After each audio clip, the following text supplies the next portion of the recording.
All right, guys. Thanks for everyone for joining. This is Brian Walters from KW. Our subject today is obviously lead gen. Appreciate everyone obviously hopping on here. What we want to do here, we're going to go an hour and a half or as long as you guys want, but want to throw out as many different ideas for you guys, obviously right now, but also to focus on 2021. We're going to have a lot of new agents on here as well. So we want to go all the way back to some new ideas for agents as they get into the business the first 6-12 months as we go along. But also, the key word that we had here in the title is innovative. What are some things that we can bring to the table to you guys that get you guys thinking, or new ideas and stuff that you guys can incorporate obviously into your business plan and your business here in 2021. So first thing we're going to do is we're going to do quick intros, and I'm going to ask each panelist to give me 1 or 2 minutes about themselves, how they got into business, their volume for this year, and everything that they have going on and what they're looking to do here in 2021. So Nicole Klein, I'm going to start with you. Give me a quick intro about yourself and how you got in the real estate world. All right. Hi, everyone. Thanks for logging in today. So I've been in business since 2007. I got into the business because I bought my first house and had a bad experience and decided that my realtor really wasn't my advocate and that I could do a better job. And she also didn't dress very professional. So I joke that I could also dress nicer, than she could. So started in 2007, ended up having 2 kids shortly after. So really started taking my business to the next level, I would say, in the past 5 years. This year, we will close about 15 million, which is less than 2019, but we really just kind of went back to the basics this year, and we're really excited for 2021. Thank you, Nicole. Ryan, let's go with you. Ryan Staywaz. Hey guys, Ryan Staywaz here with KW Philly. Started in the business 4 years ago now. Got into this, what was going to be part-time, coming from a corporate job, just kind of investing on the side. Figured it would be good to get my real estate license. And Jeremy Bowers just convinced me to quit and go full-time at this, which scared the shit out of me. But looking back, it's the best decision I've ever made. This year, we're on track to close 60 deals for 24 million. So it's been an awesome ride. Great. How about you, Rafalina? Hey guys, thank you for having me on.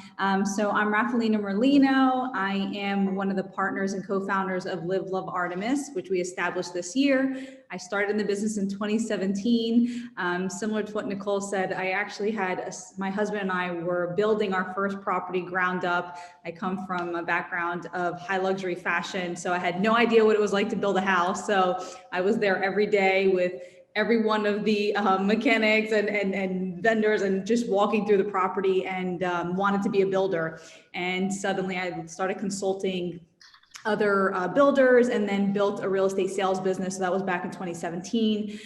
This year took on my partner, Becky Rhinusis, and we have 3 other agents and our chief operating officer, and we're on par to do about 30 this year. So, we doubled our business, and it's been an exciting year. Great. Thanks, Rafalina. And last, Pam Butera.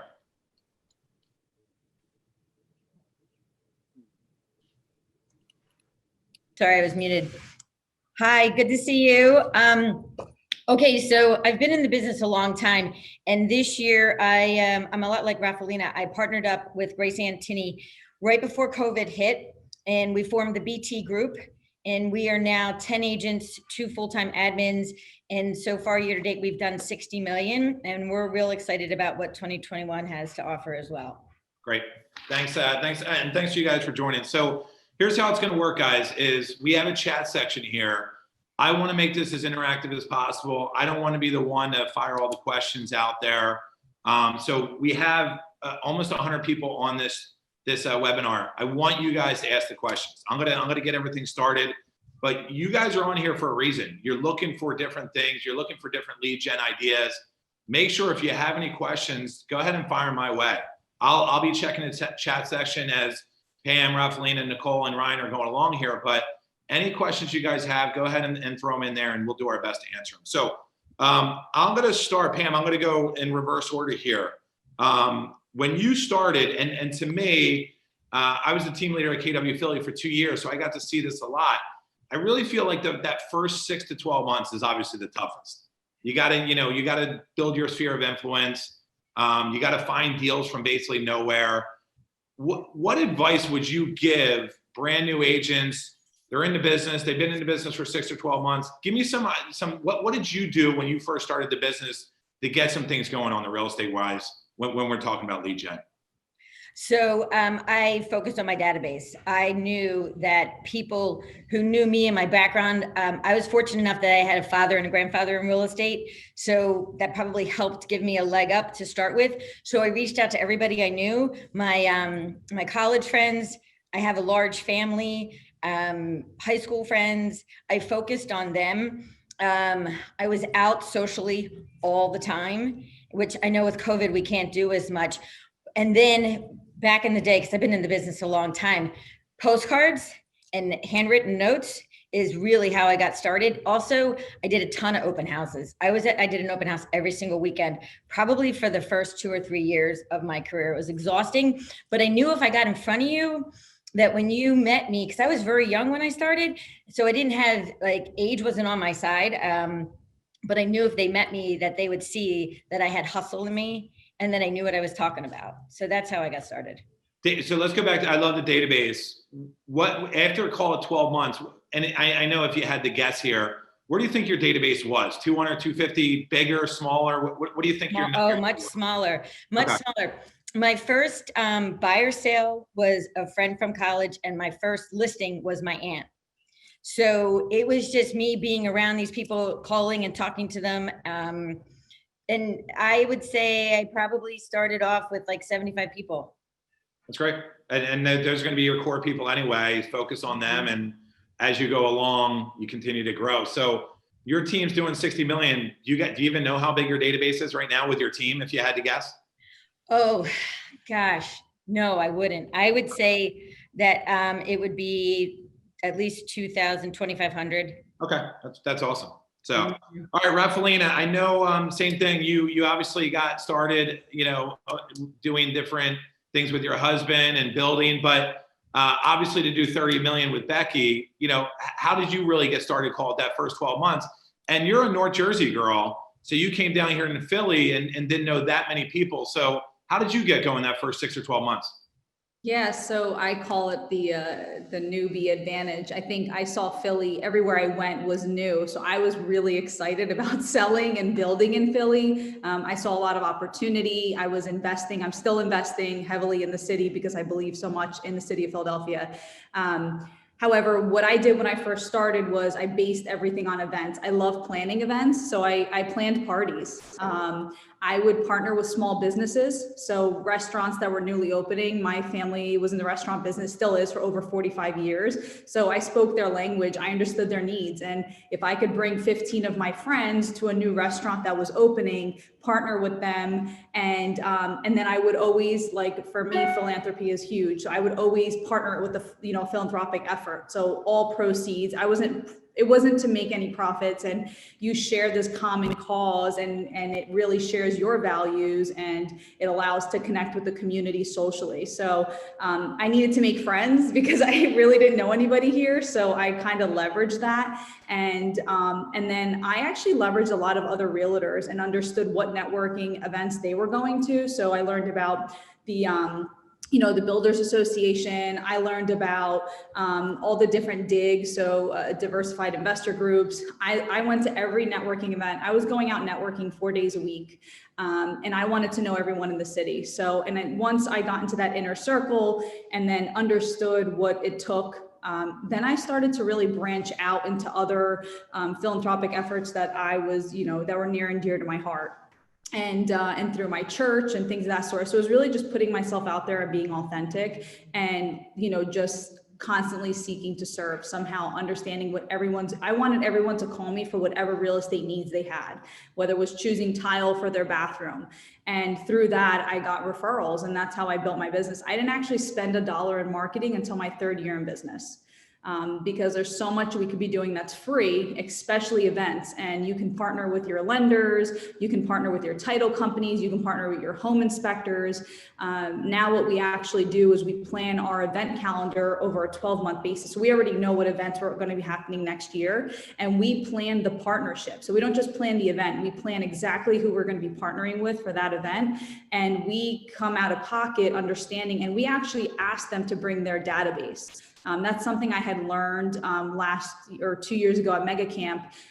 Sue Adler, one of the top agents up in North Jersey, does that. She actually asks the other vendors for their database. So if you're not just coming to the event as a partner, but you also have to, and bring your database as well. And that's definitely helped. That helped me establish the business at the beginning. Yeah, and I think, Raphaeline, the one thing I love that you said was leveraging other real estate agents. It's hard to come up with all your own ideas. And that's one of the reasons you guys are at KW is you have a chance to talk to people like Raphaelina, like Pam, like Nicole, like Ryan.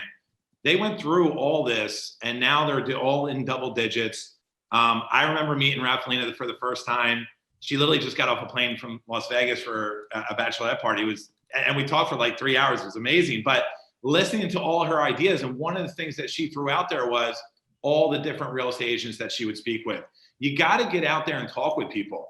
And I always say, when you're on this webinar, you're trying to pick up 1 or 2 different things. If you go grab someone for a cup of coffee or a beer, try to grab 1 or 2 things from them, and not just real estate agents. Go ahead and grab people in other businesses. You're going to pick up 1 or 2 things that they do lead generation wise. Use it for your business as well. So I love that you said that. And the other thing at KW, you have Mike McCann, Noah Ostroff, David Snyder. You have 500 different agents that you can go grab and network with and leverage what ideas they have out there as well. So make sure you guys are doing that. All right, Nicole, how about you? So I was living in Manayunk at the time when I got my license, and I was 28. So like Pam said, young, and you think some of your friends might not be ready to buy. And my first buyer was a college roommate, and my first seller was one of my shore house roommates. So they definitely are out there. But I really just made myself known in the community. I went into every business on Main Street in Manayunk, introduced myself. I had Philly schedules, Eagle schedules, asked them if I could leave them at the counter, but just really basically farmed Manayunk at the time and got to know the neighbors, door knocked the neighbors. But anyone I met, whether it was like a friend or someone that I would meet on Main Street, I never really asked them necessarily. It's, did they want to buy a house? But I just really asked them to be my cheerleader. And if they heard of anybody that was looking to spread my name. My friends joke with me, like when the Manayunk bike race was happening, they were only allowed to sleep over if they flyered so many cars during the bike race with my information, because I was just really trying to get my name out there. So no matter how old or young you are, just reach out to those people within your network and, ask them if they hear of anyone, to please think of you, because that goes a long way. And then I'll just add rentals. I did a lot of rentals at the time. It was time consuming and not a ton of money, but it's quick money. And one of those rentals has turned into $2 million in volume, over the years. They bought one house, bought another house, and it just continued. So, stay in touch with those rental people, because you never know where it's going to go. Yeah, and this is the ideas that we're looking for. Nicole, I love the bike race idea.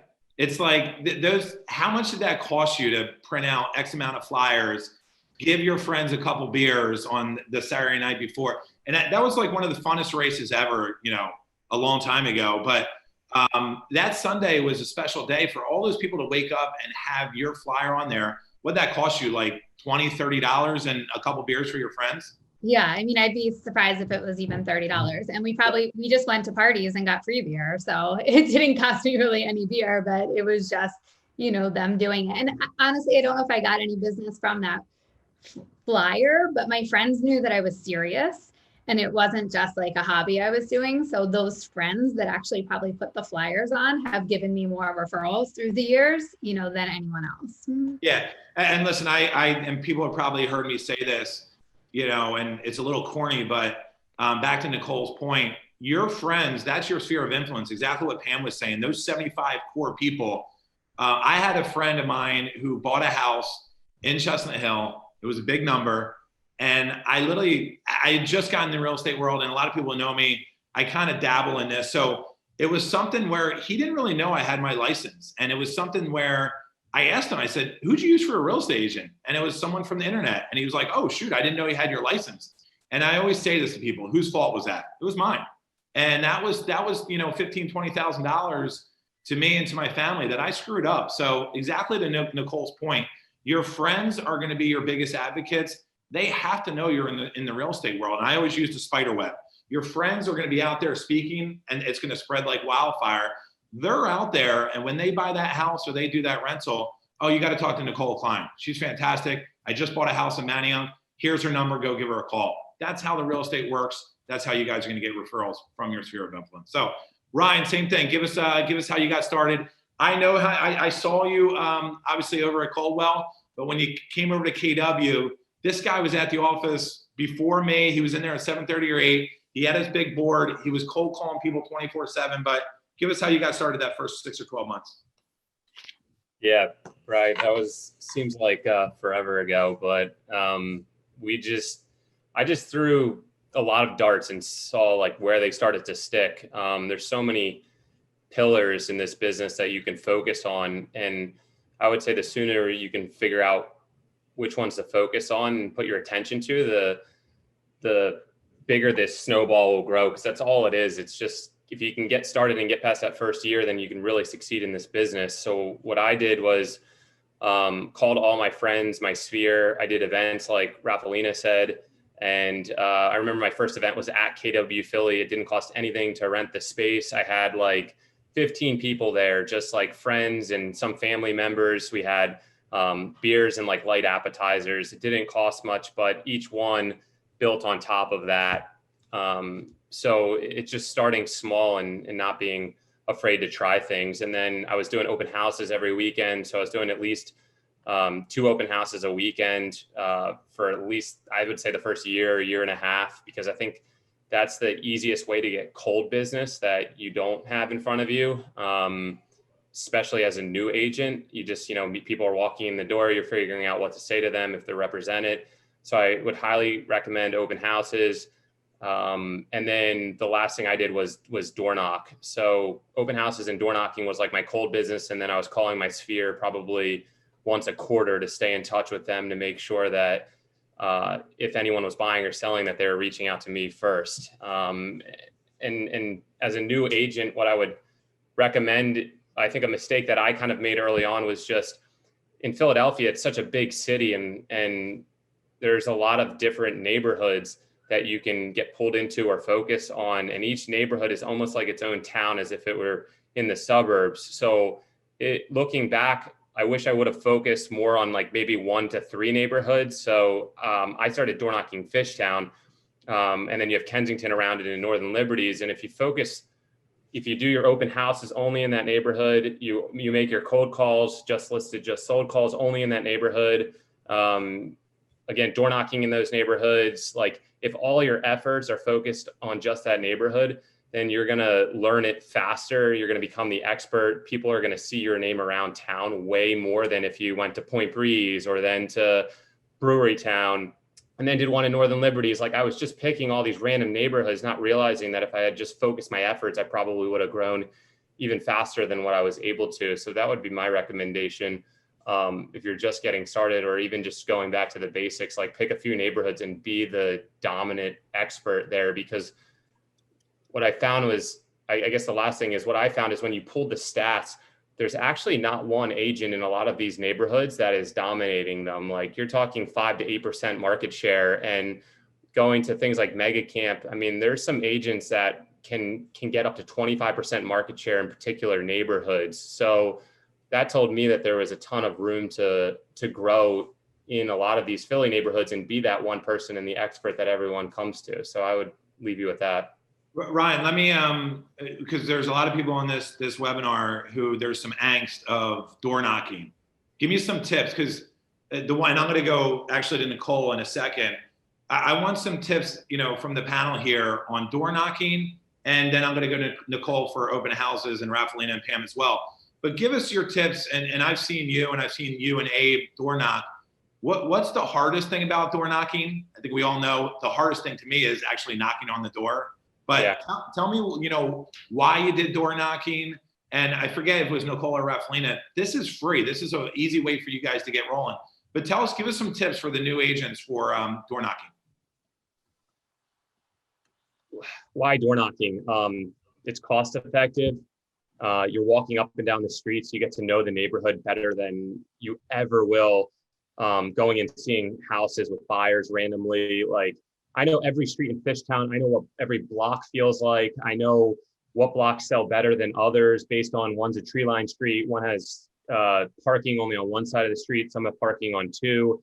How close it is to the commercial that makes it attractive. So you just learn so much being out in the streets every day. I can't say it enough. And that business is still coming to me 4 years later. People's doors I knocked 4 years ago that weren't ready to sell at that time, but I've kept in touch with them and just dripped on them through my database. And they're still calling me today and I'm getting sales out of it. So it's not always going to be instant gratification, but if you do it consistently for the long run, then I think it can be super rewarding.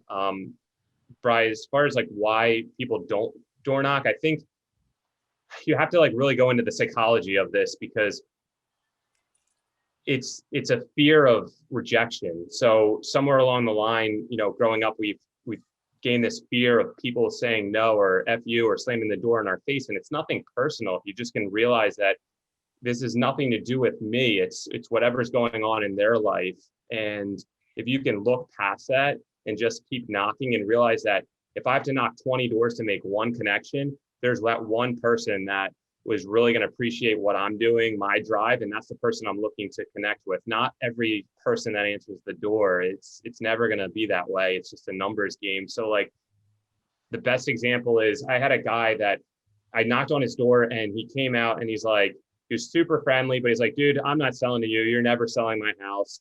And he has a one-of-a-kind lot in Fishtown that I'm under contract with. I'm selling his home right now. He said, Ryan, I never thought I'd see the day, but you were so damn consistent and persistent. You stayed in touch with me, and here we are. So that was the 1 in 20 doors that I was looking for to connect with. It's a volume play. You're 1,000% right. Anyone on this call, cold calling, door knocking, you're going to make 100 phone calls. 95 of them are going to say no. 2 or 3 of them are going to say maybe, and 2 of them are actually going to do a deal with you, and it may take 4 years. Those 2 people may make you $10,000 to $20,000. Would you do that? Of course you would. Now, COVID, obviously things are different right now. It's freezing outside. You don't want to door knock right now. Wait until everything goes through in the spring when the vaccine goes through. Sit tight on the door knocking, but it's a great way to get out there, and exactly what Ryan said. Also to master a neighborhood. To know a Fishtown inside and out. When your clients ask you, hey, and you're door knocking, hey, what do you think about this, this, and this in Fishtown? No one can speak better about Fishtown than Ryan. Why? Because he's walked every street. He's met every single neighbor. He knows who the block captains are. And that's a special, added bonus that he's going to have in there versus obviously every other agent. Nicole, let's go over to you. Give us some tips, because again, another great thing about being at KW Mainline and KW Philly is you're going to get an opportunity to do a ton of open houses. Some really cool open houses. Give us some tips. Again, 6, 12 months, first couple of years. What kind of open house tips do you have for people out there? So it took me a little while to learn this, but my open house tips would be, if you're going to take the time to do the open house, to be really purposeful about that open house. So, obviously you could just go and show up right before the open and greet anybody that comes, but we have taken our open houses to the next level over the years. We door knock 2 days in advance of the open house. So I'm not a huge door knocker like Ryan, but we just really want to invite the neighbors and let them know that we're going to be in their neighborhood and that we want them to come to the open house and it's okay to be nosy. We also try to mail an invitation to the neighbors before that door knock. Again, just inviting them. We have 30 minutes before the public open house that we invite the neighbors for a private open house. And I've had mimosas and muffins. But doing that and, kind of along what Ryan said, like you can really build yourself in a certain neighborhood and get to know the neighbors. So we actually have a house under contract right now that it's the 5th house in the past year that I've sold in the neighborhood. It's not the neighborhood I live in. It's all because of this. We met the neighbors at the open house. They came for, their mimosas. We stayed in touch with them. We invited them to the next open house. Now they come over to the open houses and just say hi because we've built a relationship with them.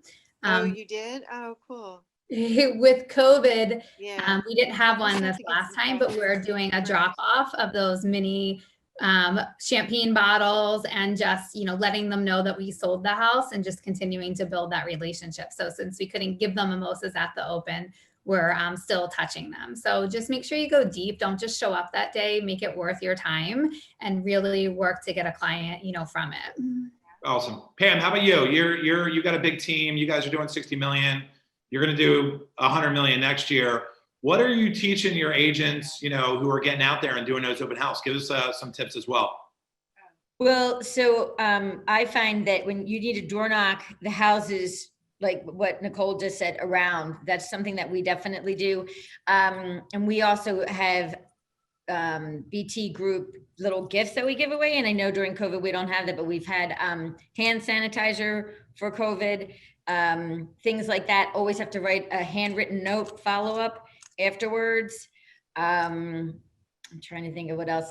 Chris Suarez with KW has the best open house program. I can share every step that he does during an open house. We also use Mojo and Call the Street to invite all the neighbors.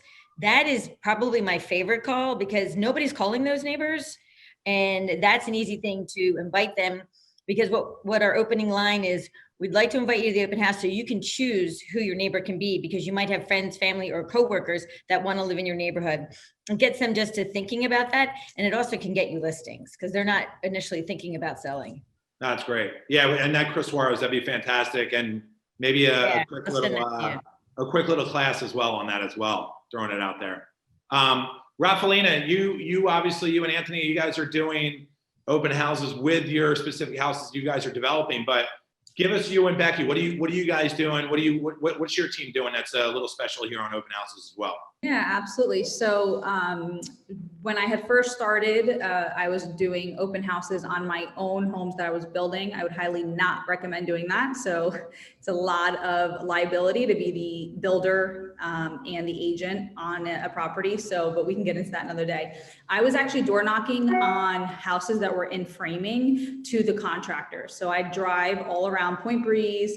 And I know as women, it can be a little bit, it can be scary, right? So obviously I'd make sure I felt safe. And I would not door knock and explain to them, hey, listen, I'm building a house. So I built that rapport X amount of houses away. If you're representing a builder, you can say that, hey, we are, and just say we and associate so that you can build that rapport. And I landed one of my biggest clients, which I sold 20 properties for them. We just closed out on a condo build out with them. So that's how I won them over. And I would actually consult for them for free. I would say, hey, I'll help pick all your finishes. And this is what I've been able to do. And I would show them statistics. And they weren't just my statistics. I was using the brokerages. Noah, I would sit at his masterminds and listen to all the stuff he was doing for new construction. I would share some of the information I had learned about things with pilot houses and different ideas with design that helped increase price. So I led with value. Why I enjoyed working with builders was because I knew that if I won that one client, that I could get 10 to 15 deals from them throughout the relationship. So but I also realized I sort of pigeonholed myself. So that was my The one thing I wish I had done more of was door knocking on residential, which is where Becky has been really great at. She worked with a lot of really incredible buyers. She's done a great job with marketing herself that way. What we're focusing on right now is social media strategies. So yes, it is really, really important to door knock. It is really important to get on the phones. But branding is also really important. And I think it's something that a lot of realtors, when we first start out, we think, hey, you really have to build your mission and vision and values, and you have to stay authentic to who you are as a realtor. You can serve everyone, but I think if you have a direct mission and focus and who you're looking to serve and help, you sort of create that client avatar and who you're looking to attract. And that's a really important step in getting to the end client. So if you want to focus on luxury, your branding needs to be aligned, your social media. What we have found to be really successful is sharing who we are as people before realtors. A lot of people really don't care on social media that you just sold a house. And if you look at your likes, they may like it, but they don't like it as much as when you share a photo of you and your dog or you and your children. And so what we have found is if you share a personal photo first, in the description, you write something about your real estate, whether it's, hey, we just sold a house today and it's a picture of me and my daughter on a swing or something. I have found that that's created a larger reach. Last year got a lot of business from my social media when I was on our own. And now we obviously have an ops manager who handles all of our social media. But that's a really important aspect of the business right now, especially with COVID. I don't think people want you knocking on their doors right now. They don't, but however, everyone's home. So it's kind of, if you're daring enough, you could. But I would say the one thing that we're really narrowing into is the push ads, Google AdWords, our lead generating website. I really think that's the future of the business.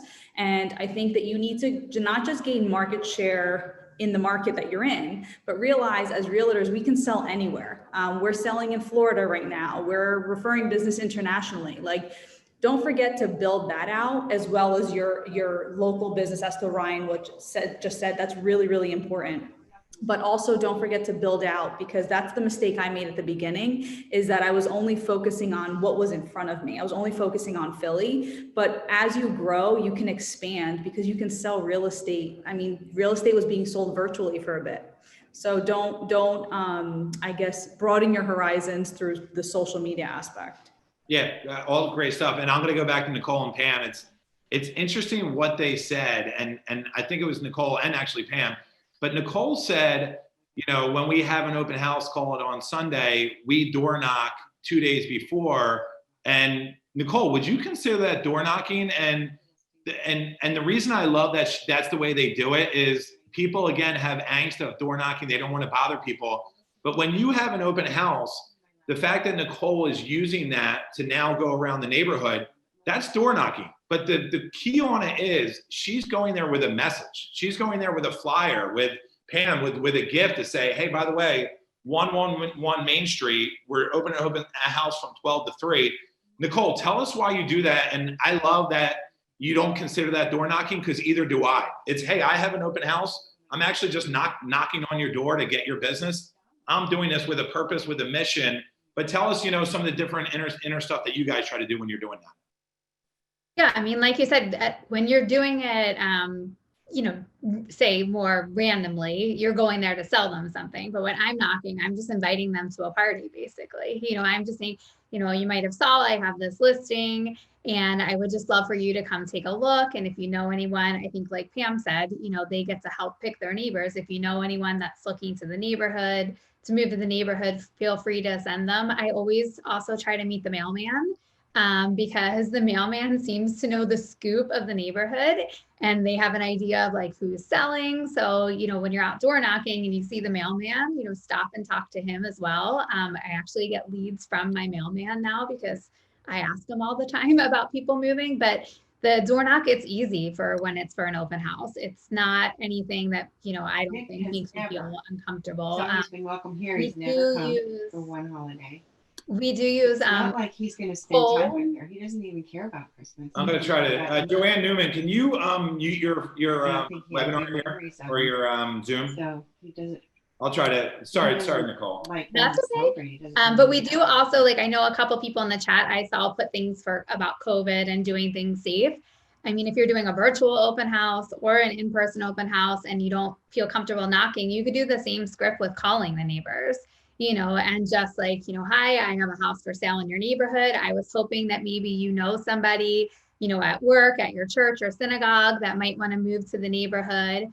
And then with the call, I think it's also a little easier to ask and say, oh, well, can you give me their name and phone number if they say they do know someone? And then you can just reach out to them, directly. So don't let COVID, obviously we want everyone to be safe, but don't think all of a sudden you have to stop doing things. You just need to think of a new way to do it. And, you can be safe on the phone and do those same scripts and same calls. Yeah, Pam, same thing. So you guys are giving out gifts. What's the idea? What's the game plan on that? Well, so it's, Rafaelina said something that I think is really important, and I'm glad she touched on it. It's branding yourself and getting to be known as the neighborhood expert. What I've done with open houses as well is I'll invite the neighbors to come a half hour before it starts, because everybody wants to see what their neighbor's house looks like. And then they're also going to be very curious. Everybody wants to know what the house is selling for, right? Not everybody's on Zillow checking it out. So we've had a lot of success with that. In my own neighborhood, I did that not too long ago with my neighbor's house that I had for sale. And it's the best way for you to get to know the neighbors as well. So with our branding this year with COVID, we've done the hand sanitizers. We have face masks that have our names on it. Those are probably the most COVID friendly gifts that we've given out that come to my mind right off the top of my head. But I love making those. I don't consider those cold calls because everybody wants to know what their neighbor's house is selling for. And it's pretty rare somebody's going to hang up when you say, hey, I have your neighbor's house listed for sale. I wondered who you might know that wants to be your neighbor. They're always going to be like, the first question out of their mouth is like, well, what's it listed for? And then the conversation just rolls.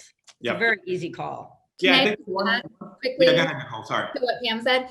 And remember, if you do all of this work, don't forget to circle back after the house is under contract or circle back after the house is sold, because they want to know what it's listed for, but don't forget to brag on yourself after. And even if you sit the open house for an agent, you could still do these things. If the agent isn't doing it, you could still be farming the neighborhood and using that listing to build your network. And that's the key. That's what I was about to say as well, is you don't know when you give all that stuff out with a neighbor who says, hey, Nicole, how much are you selling that house for? I'm selling it for X. Well, we've been here for 25 years. We're ready to move to Florida. Can you take a look at my house and tell me what you think it would go for? Or maybe Pam or Nicole was doing it as well, is find someone who wants to live in their neighborhood. They may have a cousin, a brother, whomever that is looking for a house. You're putting something on the market on Sunday. Now you can be their buyer, represent the buyer as well. So there's a lot of ways to skin it. That's where open houses are great. And back to the point of, it is free. It's a great way to get in this business, and it's a great way for you guys to get some different leads. All right, so let's go into the number one, and I'm gonna go over to Ryan now. Ryan, your sphere of influence is number one. Tell us what your percentage is on your sphere of what you get for your business. And don't give us the standard, hey, I get out to my friends and family. We all know that. Give me some different ideas that you do to get out to your sphere and really try to grow it. Yeah, so center of influence, probably, I don't know, I'm looking at this year's numbers just now. So it's probably like 70 or 80% of my business is my center of influence. And we started with a 36 touch plan, which is what like KW preaches. And it's evolved into like this 50 or 60 touch plan, but it's a ton of little things. And I started out writing handwritten notes myself throughout a transaction when we would go under contract, when we were in the middle of the transaction, and then when we closed, to say thank you to these people and just say, hey, this is Ryan. Like, I just want to say thank you. I just want to say we're really looking forward to getting you to the closing table. Congrats on going under contract. And it's something so simple that we'll start to build the referrals, because there's no better time to really ask for a referral than when you're under contract or when you close. I mean, that's when they're going to be at the like high, and they're going to be thinking about the transaction and talking about it with all their friends. So I think asking for the referral during under contract, I'll usually ask while I'm under contract, and then on the day of closing, like, one, can you write me a review? And two, who else do you know now that, we found you a home? I gotta stay busy. So who else do you know that I can help find a home or sell their home?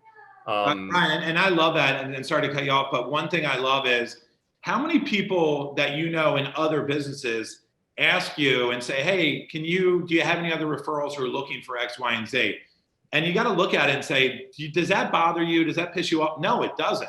So when you're doing it to different friends and family or your sphere, it's not going to bother 99% of the people, maybe 1%, and that's, whatever. But go ahead and ask for the referrals. We almost are too shy to ask for help.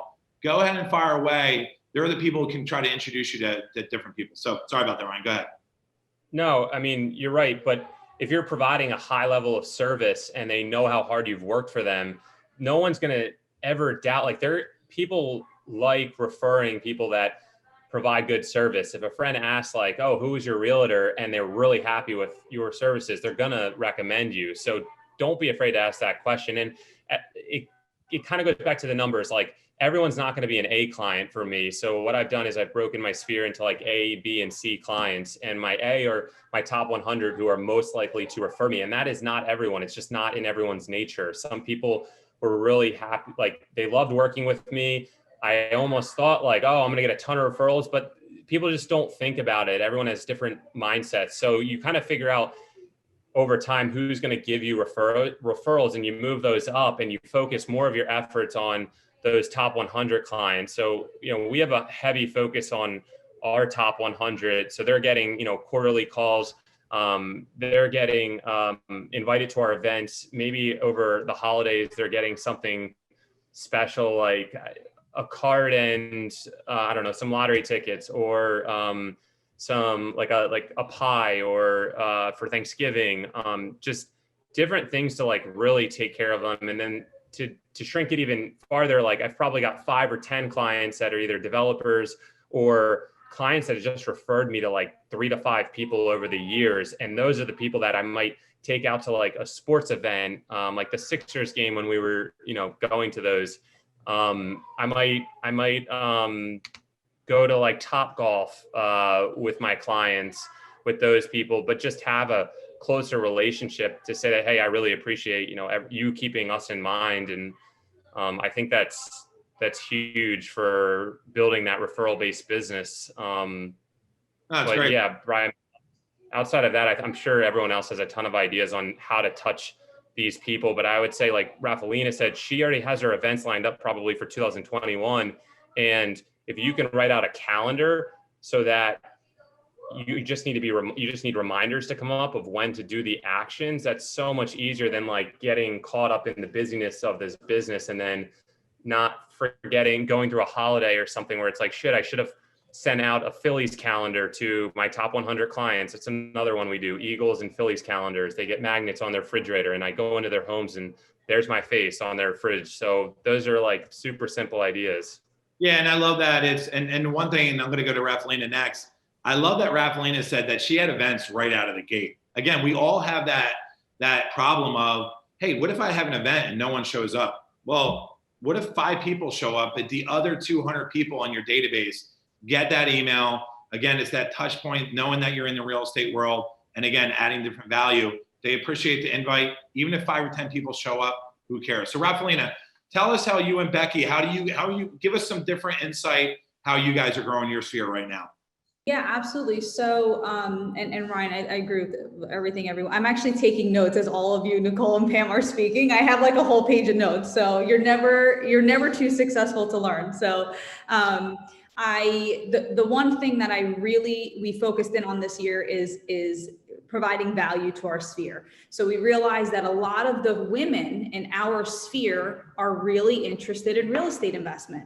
So we actually did a women's summit, and we did a luncheon. We actually did a breakfast and a lunch, and we had the women come in, and we spoke on the different aspects of marketing the business, and then we had someone speak on financial advising and all the things. And We've gotten a lot of referrals from that event. And again, because we created sort of this, raving fans, right? So it wasn't so much of, hey, let us sell your home. It was, hey, let us educate you in the real estate investing sector. So that's another thing that we're kind of working on right now, is find out in your sphere, like, what is that common denominator?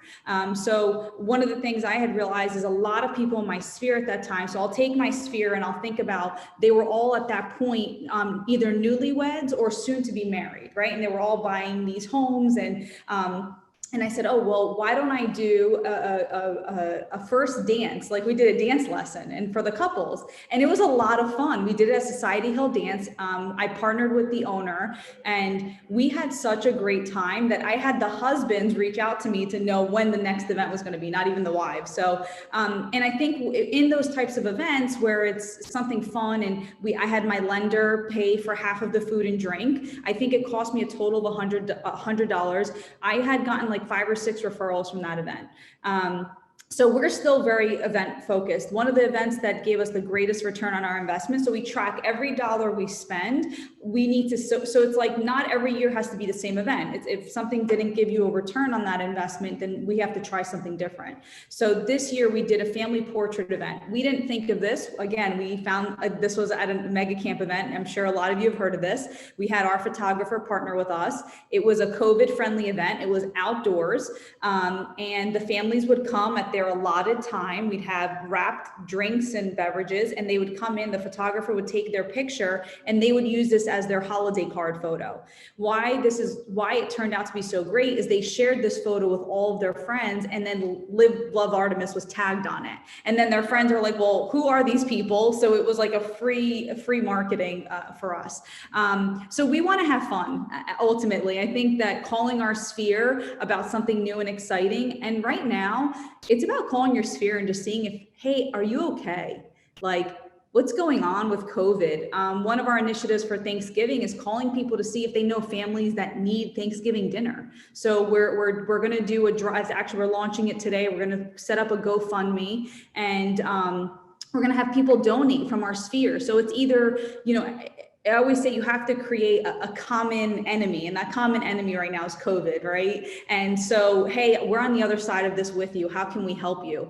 And so I think when you create that relationship, and what Ryan said, it's about creating a relationship with your clients, but it is focusing on the people that are willing to support your business. Because I got caught up in wanting to give to everybody, and to be quite honest with you, it's a big mistake, because there are certain people that just aren't going to give to your business and aren't going to refer to you. And always ask for the business. I couldn't believe how many people within my own family were using other realtors. I was like, wait, you didn't know I sold real estate? They're like, oh, I thought you were too busy for me. I'm like, what are you talking? I couldn't believe it. But reach out to even those friends of yours, and just say, hey, do you know anybody that's buying or selling or that needs my help? And if so, and you would be surprised, the people that you see multiple times a year may not even realize that you could be helping them in a different state.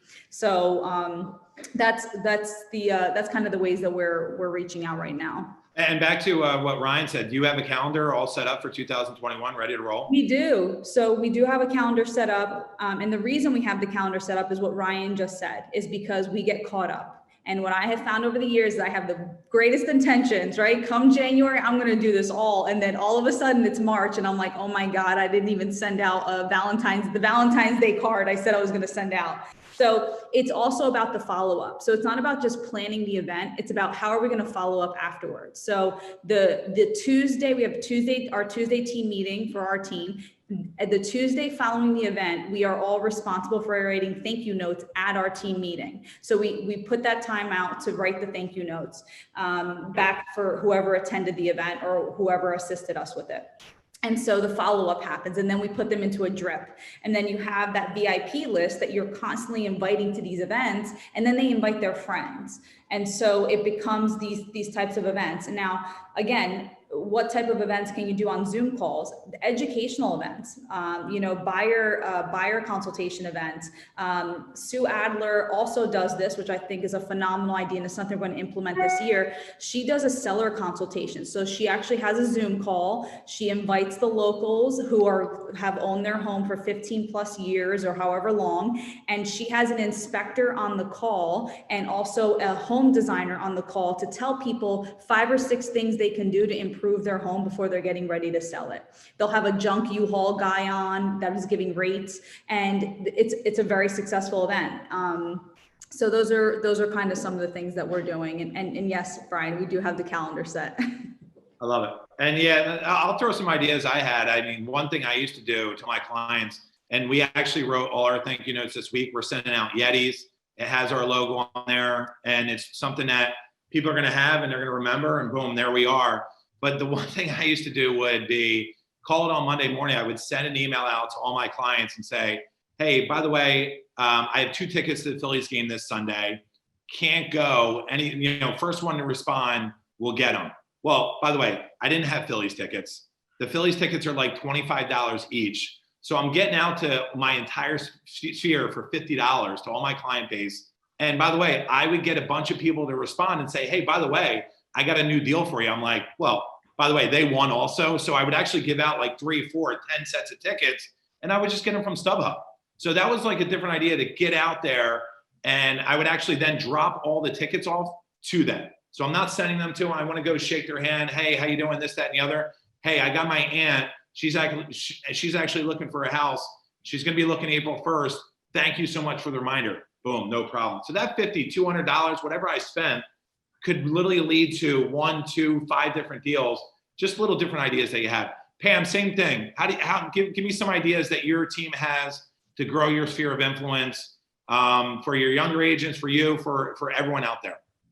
Okay, so on Tuesday, we're doing our annual Thanksgiving pie giveaway. One of my favorite events. There's a little twist to it this year because of COVID. Normally we have them stop by the office to pick up their pie. This year we're going to hand deliver the pies. We have over 300 pies that we're going to be giving away on Tuesday, so we'll be strategic about it. What's fun about this event is it's a super easy call. Hey, you got the invite, right? Did you RSVP yet? We want to drop off of the holiday Thanksgiving pie. So that's one touch. We also, initially, I should tell you, we send out a postcard. So that's in the mailbox. That's my favorite form of passive marketing, because everybody goes to the mailbox. You can't not see your postcard with the invitation. You can miss an email, right? And then we send out an Eventbrite email, because we find that Eventbrite is the number one best way to reach your clients. So they RSVP there that they want a pie. So then the next touch is physically going there and giving them the pie and just connecting and having rapport and, hey, how are you doing? Because when COVID hit, we had a daily Zoom meeting at 8:30 a.m. The team, it was mandatory. Everybody had to show up with their video on, and then they had to make their care/compassion calls daily. And all they did was call their clients and say, how are you doing? What do you need? Do you need groceries? I'll drop them off at your front doorstep. Do you need hand sanitizer? Do you need face masks? It was nothing about real estate. I know we were not allowed to talk about real estate. If they asked you about real estate, then certainly you're going to discuss it. But we had to come from contribution and provide value. And the Thanksgiving pies is so simple. And we get them from Costco. They're $9. They weigh 8 pounds. By the way, they're unbelievable. They're so good. They're so good. Yeah. And then we have a big sticker that we put on the pie. And I don't know how many people are going to other homes this year, but normally with this pie, they bring them to their relatives' homes, and then we're advertised. It's great PR for us. Yep. So that's coming up on Tuesday. Our last event, we did virtual wine tasting. We had 98 of our clients do this wine tasting, which was a blast. The one thing that I have found is I only want to do events that I personally want to do. I'm a wino. I love to drink wine. I like to eat pie. So anything, and then we also have a happy hour that we host. Happy hours have turned into be some of my funnest events. Obviously, we didn't do the happy hour this year. But I should segue back to the virtual wine tasting. We have a sommelier who I think he charges $250 to do it. This year, because of COVID, we went to the wine library in North Jersey and they boxed up all of the wine that our clients were actually going to drink. And then we sent out a postcard for the event. We physically went up, put all the wine in our cars, and then again, put stickers on the wine. And we encouraged all of our clients to invite their friends to join them, to come to their home to do the wine tasting with us. And then we physically went to all of our clients' homes to drop off the wine. Got a ton of business just from that, from getting in front of them. That was not an expensive event because we do partner with our preferred lender, et cetera. But in the past I did the happy hour. And what I loved about happy hour was normally when people would come to our happy hour, they would only know like me or my teammates, right? So it would make it fun. I would always make them wear a name tag, and on your name tag, you obviously had to put your name, and then maybe you put like, what's your favorite bar in the city?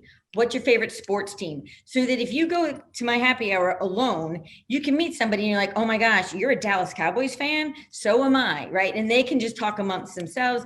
I would actually have the sommelier at my happy hour. And then for an upcoming listing that I had in the city, we did a huge poster on it. And on the poster, I would just give you like the square footage of the home, whether it had an abatement, whether it had a finished basement, whether it had a roof deck, and we'd give you the zip code of where it was going to be. Then you had to guess the price. And that was a great conversation starter. And then we would give away like an Alexa or something like that. And then the other thing that we would do with our happy hours is we would always encourage you to bring a friend, because sometimes we sell to a lot of single people. So those are just some real quick ideas. One of the things we touch on our clients with email all the time, we sent out the email this week about the Homestead Act. December 1st is the deadline for Philly. Out in the suburbs, I think it's December 15th. Because I don't know if people know this about me, but I started my career out in the suburbs and now I live in the city. So we sell in both the city and the suburbs. So. No, I love it. And one of the things I wrote down here is call. You said call with value, but I said call with a purpose. When you have something of, hey, I'm not just calling obviously to get real estate deals from you. I'm calling to see how you're doing. Or by the way, I have a $9 pie. The pecan pie is absurd. And the fact it's $9 is crazy. The other thing with Pam though is, how are you having happy hours where there's 2 Dallas Cowboy fans there? I mean, like, I know, right? What does this happen? I actually don't want to go if that's the case here. I'm kidding, but Nicole, those are all fantastic things. Nicole, give me some innovative things that you guys do to grow your sphere. Yeah, apparently I need to work on events, so I'll reach out to Pam and Raffalina. But I mean, I wouldn't say it's super innovative, but most of our business has come from my Facebook friends. So, you know, we're talking about all these events, but again, back to like things you can be doing with COVID. My one aha was like, Raffalina, I was going to 4 or 5 networking events, you know, a week before COVID is, you know, look at the people you already know and start going deeper in those relationships. And I also Facebook friend almost any single person I meet somewhere. So if I go to a book club and there's moms there that, you know, I don't know, I get their name and then I friend them on Facebook. So I'm showing on Friday a $700,000 house from somebody I met at book club and just became Facebook friends and would engage, you know, in their posts and their comments and, you know, just really started to get to know her through social media. And she told me that I was the first person that came to mind, you know, when she wanted to see the house. So, you know, use that tool that you have. I know Instagram's, you know, really cool. And where all the younger people are, but Facebook, you know, when someone posts a picture, you know, you can comment on it, send them a private message and just say, hey, I saw your kid, you know, had a first birthday. I hope it went well.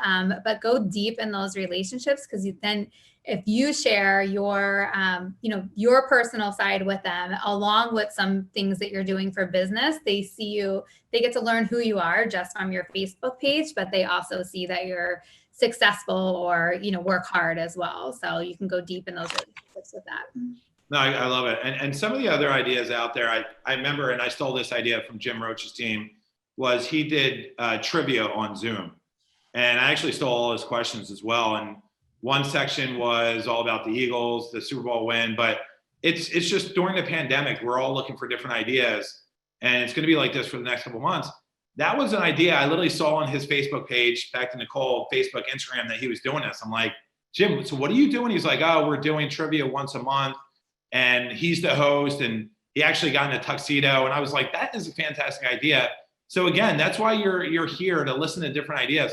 I thought it was fantastic. I know Ryan Kanowski does exactly what Raffalina did, and obviously you guys were at Mega Camp together, where he had a day where everyone could get their photos done, and it was free. He paid for the photographer, and whatever pictures you wanted, they would actually pay for it. But I thought that was a really innovative, different idea that people had out there. So you four, I'm going to come back to you. We got 30 minutes left.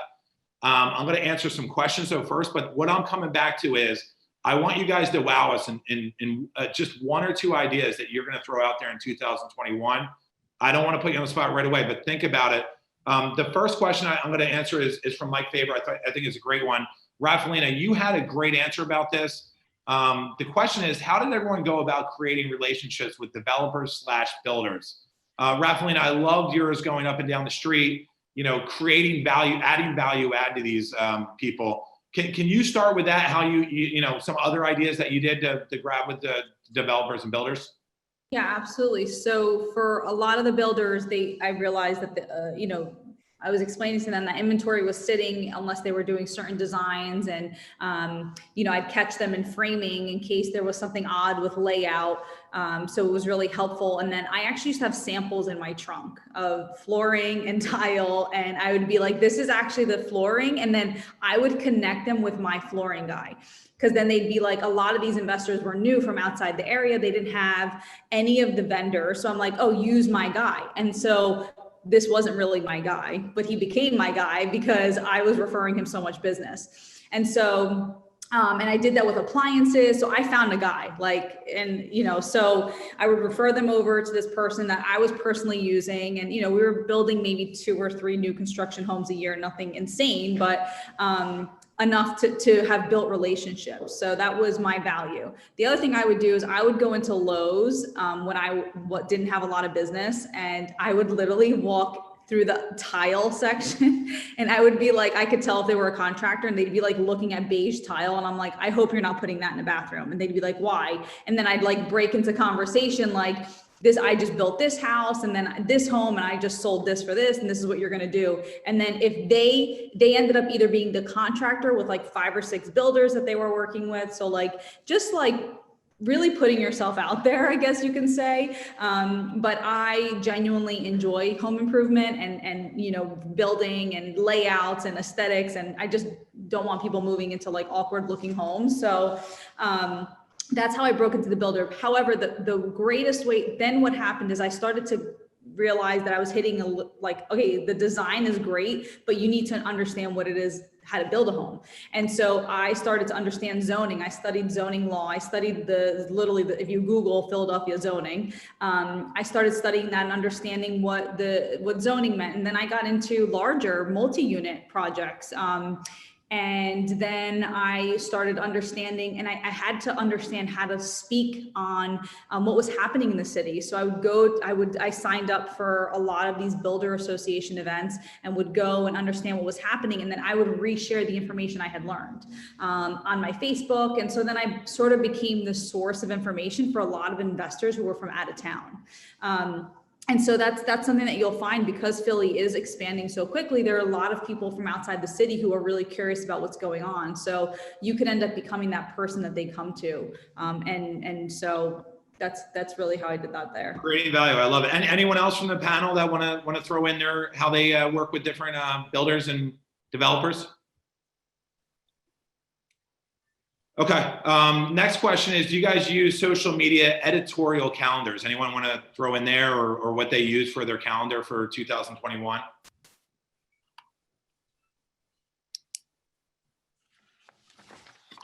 Yeah, so Raffalina, I go to you. Do you just have like a one pager of every date and different ideas that you guys have for the next year? Yeah, so I can't actually speak to that because our operations manager handles all of that. However, she posts are just sold on a specific day. She tries, and for every one post that she does business, she tries to do 2 personal posts. So there's that sort of rhythm, but I really can't speak to that. I wish she was on right now because I would. It's all good. No. And just the fact that you have all that stuff set up, that's what you guys have to do. And the next question I have for everyone, and if you want to guesstimate a little bit, but to me, in this business and any business, lead generation, business development is 1A, 1B, 1C. There is no second. So you really have to hammer the lead gen. Ryan, I'm going to start with you. How many hours do you spend on lead gen per week? And do you have a set schedule? Because I know you do it in the morning, but is your lead gen call from 8 to 12 every morning, 5 days a week? Give me your schedule and what you do lead gen wise. Hey, Bri. So normally at like 8 or 8:30, I'm doing 30 minutes of role play with different people in our office or around the country. So I'm just practicing what I'm going to be saying for whoever I'm calling.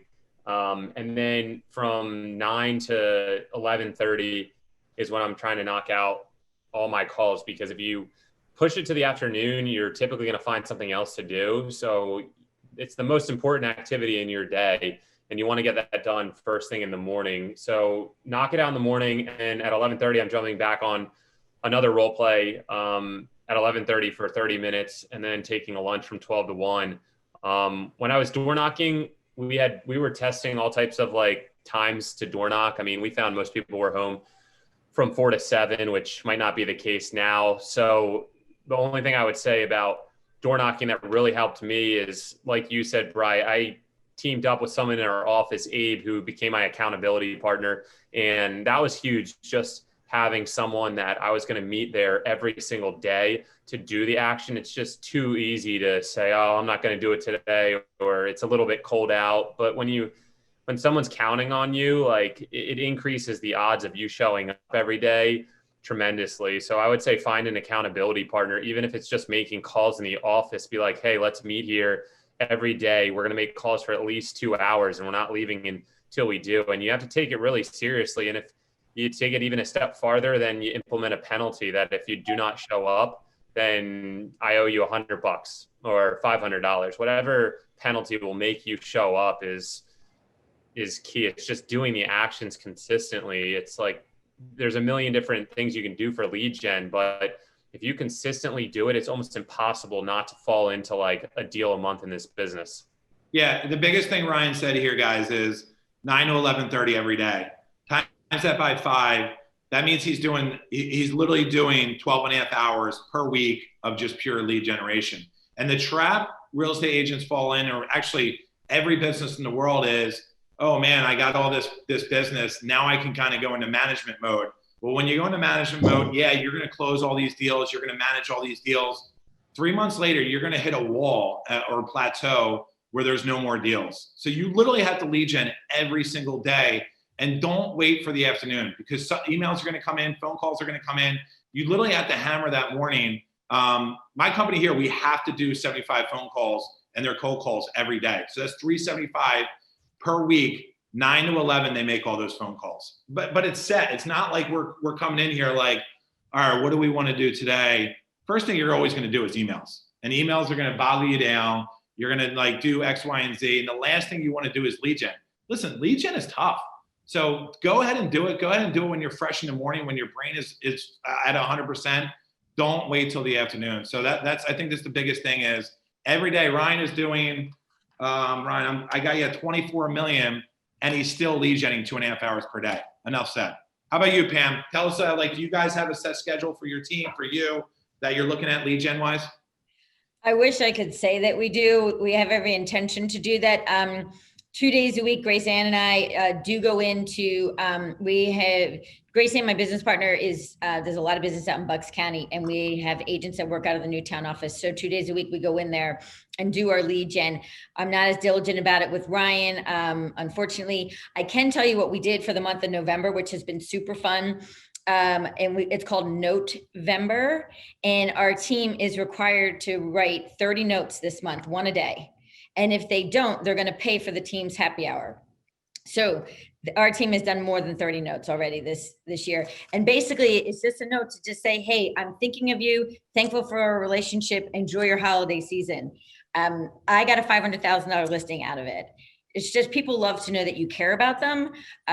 So when we do like this week, our cold calling, not cold calling, our warm calling was all about our pies, which turns into conversations about real estate. But I have to say, like, I was very diligent about my lead gen. I'm not so much now, fortunately, because of all the other lead gen strategies that we use. The business rolls in for me, so I'm not so good. Not so good to ask about that. But guys, you guys got to get to that level where Pam, she's doing 60 million. Her sphere is so big now that deals are obviously rolling in, and all her referrals, all her, doing all the different ideas that she has in lead gen are adding up to what she's doing.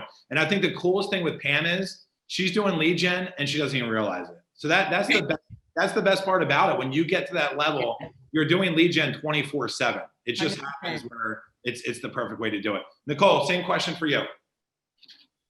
I do have my schedule time blocked. It's been one of my things that I really worked on, and I do it in the morning. I agree. If you don't get it done in the morning, you're not going to get it done. But I think one thing to note, which has been great about everyone on the panel, is there's so many different ways to lead gen. You can make a list of all the things to lead gen, and Ryan might be really good at door knocking, and Rafelina's great at events, and I'm good with relationships. You have to be good at something, or maybe you're really good at 3 things. So you don't have to try all of these things that are named here, but focus on like, what are you going to be really good at? Mike McCann, we had a Zoom earlier today with our office, and he said successful people do things that others don't. And it's true, like you just can't stop. Like you have to, I go outside to talk to my neighbors and I'm lead genning because I'm going to get real estate in that conversation, somewhere to try to get a lead. So like, you've got to keep pushing. You have to be the one that's in front of your sphere or in front of your neighborhood or in front of your clients. And, like one of you said, which might've been you, Brian, like, come from a place of caring and, giving them value. But if you don't put yourself out there, someone else is definitely going to. Definitely. I love it. Rafelina, same question for you.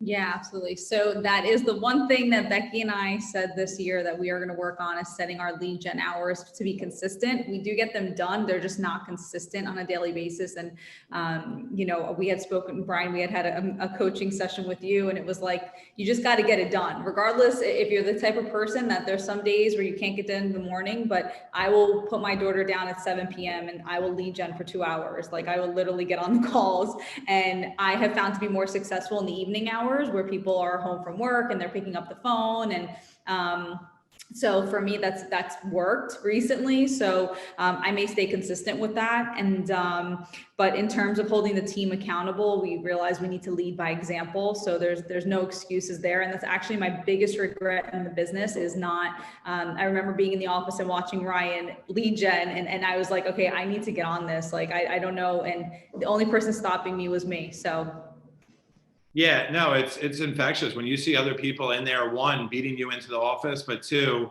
doing all the stuff that you're like, ooh, I don't want to do that. And then you have all these other people doing it and they're producing. You got to do it. So, the last thing I want to throw at you guys is exactly what I said. I want each of you to kind of give me something, and we use this word for this Zoom, is give me some innovative that you guys are going to implement in 2021, something different, some cool idea that you have.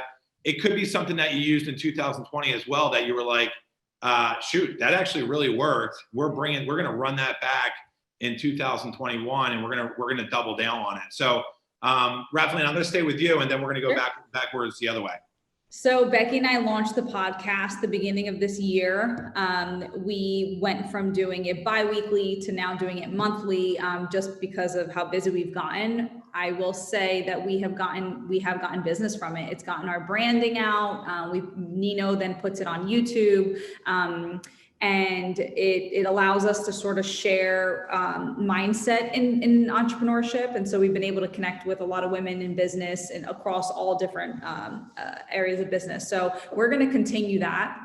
And really we actually just created a Live Love Artemis merch. So we're selling some merchandise online and all proceeds go to charity. So it's kind of, again, creating those raving fans and creating sort of that brand around us that people can relate to and feel inspired by.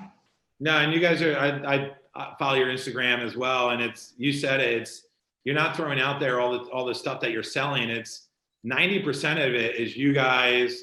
It's Becky. It's you guys just living day to day and different things. So I love that. I forget who said it. Not everyone wants to say, "Hey, I just sold another house."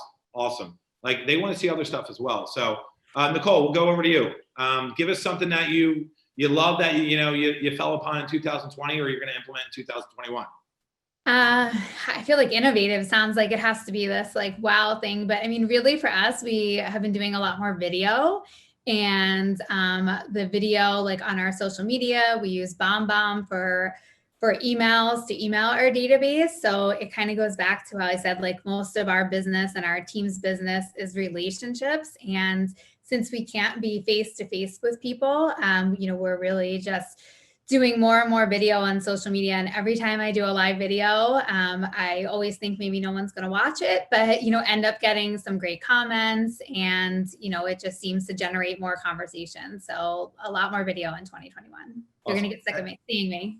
And that's where the world's heading. So I love that Nicole's all over that and going to be a cool thought later on that. So great stuff.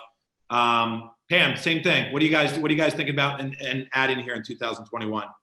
So during COVID, my business partner, Grayson, and I did Facebook Live events twice a week. Every Friday at noon, we featured one of our clients and their business. Because my theory is you give to get. So I want to promote my client's business, and just put our name out there because we're providing value to our clients. We didn't even know one of our clients has a business that like sanitizes your home. Oh my gosh, right? It was like the perfect thing to feature him during COVID.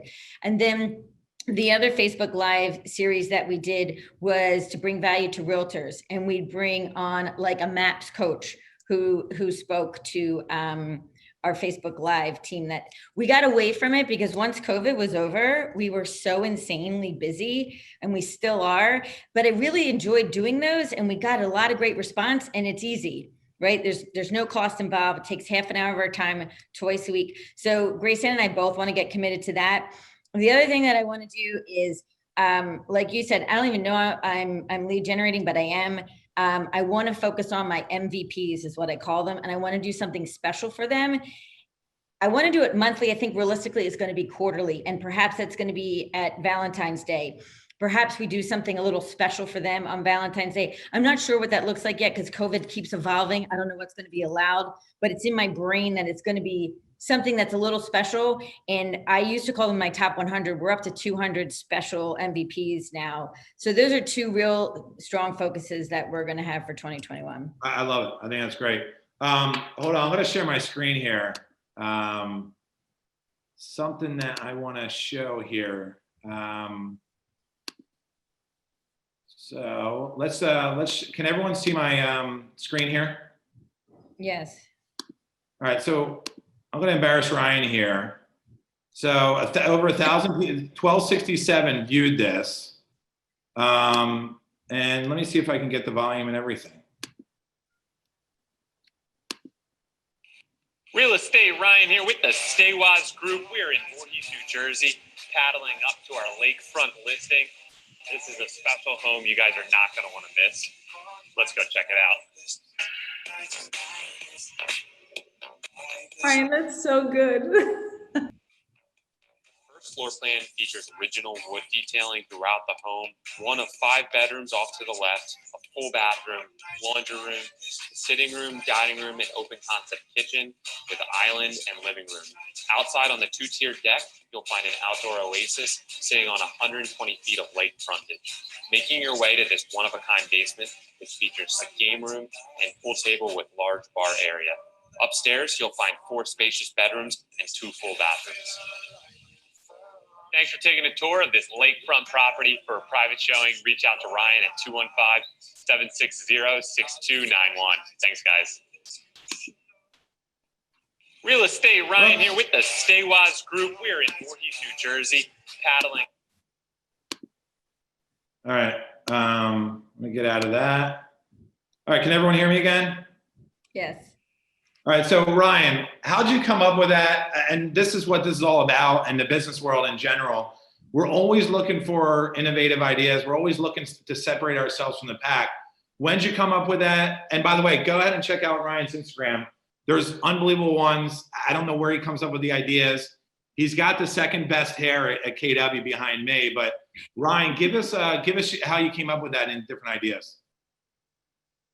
I don't really remember. I mean, people do listing videos, but it just started with, like, if you look way back, it's just me in front of the camera being like, hey guys, this is my listing. And then it evolved into like, what can I do that's kind of funny and different? And now I'm in canoes in Voorhees, New Jersey, doing listings. But it's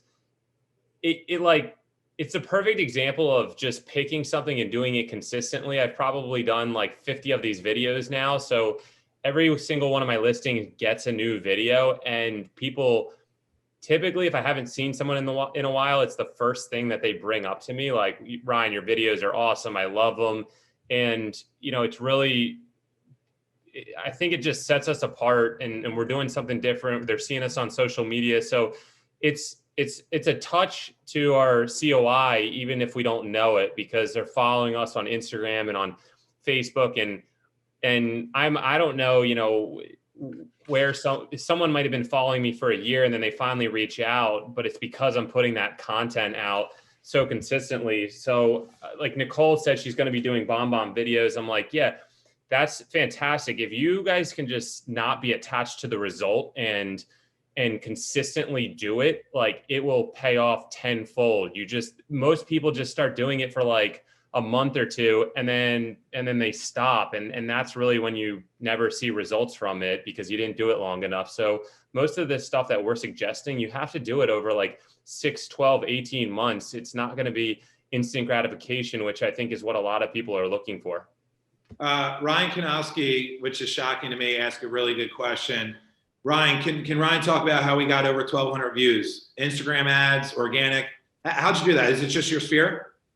Yeah, it's just my sphere, like posting it at the right time of day. So I typically try to post videos around 5 p.m. when I know people are like shutting down work or getting bored and going to go on, because the algorithm just says, you know, if more people see it, if more people comment on it in a short period of time, then it pushes you to the top. So that was all organic. We will boost our videos if need be. If the house lasts longer than, you know, a week or so, we'll pay to do advertising around who we think our target market is. So I think, you know, for $10 a day, you can reach, I don't know, 3,000 to 7,000 people.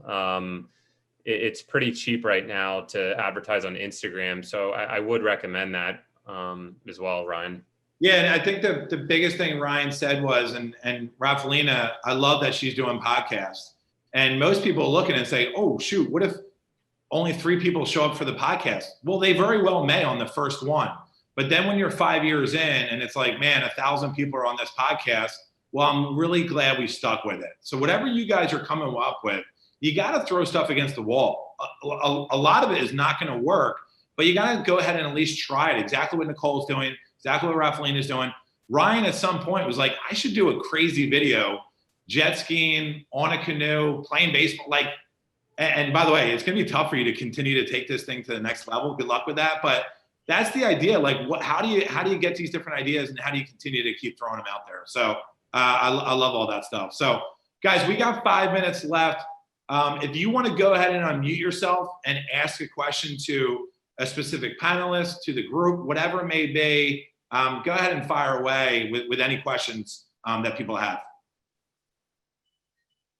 And I'll look at some questions as well. Rafalina, one question was, the Women's Summit. Do you have a next meeting on that? I know COVID has probably slowed that down a little bit, but anything on the Women's Summit? Yeah, so it's going to be something we do yearly, but we're within the year. So we're going to be doing a wealth day in January. So for anyone who's interested, you can message Nino at Live Love Artemis. I'll put it in the chat and she can add you to our invite list. And it's just growing a community of like-minded women. Great. And I know we had a question, so go ahead. Thanks. Yeah, it's actually kind of related to the summit idea. I'd like to do some virtual events that are, I'm a newer agent. Actually am just waiting for my license now. So I want to try to build up, I guess, more potential clients by featuring other experts in different areas. So the idea of a summit, or I love the wine tasting. How do you invite people to be part of that as an expert? Is there, I mean, I'm sure it's pretty simple, but wanted to hear what you guys do. Do you just reach out to someone you know and say, I'd like to be part of this event? Or do you show them the exposure that they're going to get from it for their own businesses? Or how do you invite people in an effective way?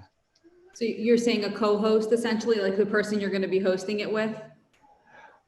Right. Well, not the host, but someone who's going to be featured at the event. So your summit, and you're inviting other women to speak at the summit.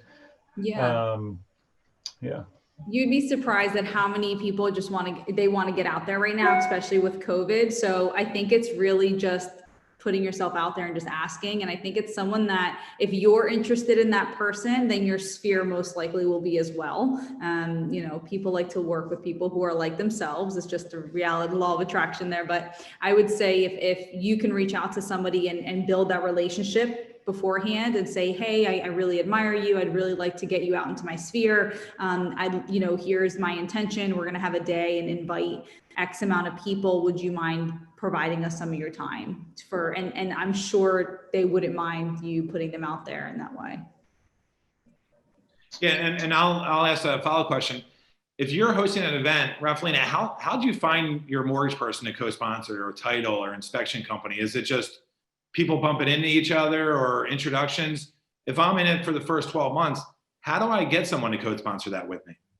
Yeah, well, first off, it could be your in-house. So I'm sure if you reach out to someone who's in-house and you build that relationship, it's like anything else. I mean, you can be very transparent. Hey, I'm just starting out. I would like to work with somebody. And if not, there's a ton of lenders out there and title people who really are willing to support those just starting out. I wouldn't aim for an event that is going to be $1,000 contribution each, maybe start out small and start to build that relationship. You also want to make sure that you're partnering with someone that you believe in as well. So that's the one thing we make sure to do. Anyone that we partner with, it's not just about them writing a check. We need to be aligned in work value. Your clients want everyone speaking the same sort of language as they're working through the transaction. So also be cautious as to who you're partnering with. Awesome. Guys, panelists, 2:30. Any other questions? Any other comments from you guys? I have a question.